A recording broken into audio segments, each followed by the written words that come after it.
காஞ்சிபுரத்தில் காஞ்சி கோட்டம் செந்தூர் முருகன் திருக்கோவில் தெய்வத்தமிழ் திருக்குடமுழுக்கு நன்னீராட்டு விழா விமர்சையாக நடைபெற்றது.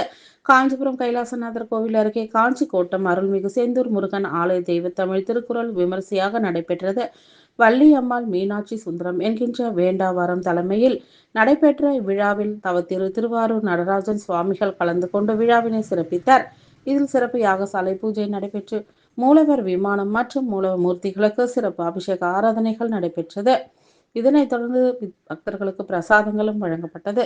தொடர்ந்து காலை 10 மணி சிறப்பு மகா அபிஷேகம் நடைபெற்றது. தொடர்ந்து பக்தர்களுக்கு புனித தீர்த்தம் தெளிக்கப்பட்டு பிரசாதங்களும் வழங்கப்பட்டது. விழா ஏற்பாடுகளை வள்ளியம்மாள் மீனாட்சி சுந்தரம் என்கின்ற வேண்டாவரம் மற்றும் பொதுமக்கள் வெள்ளைக்குளம் தெரு வேதாச்சலம் நகர் பகுதி வாசிகள் இணைந்து சிறப்பாக செய்திருந்தனர்.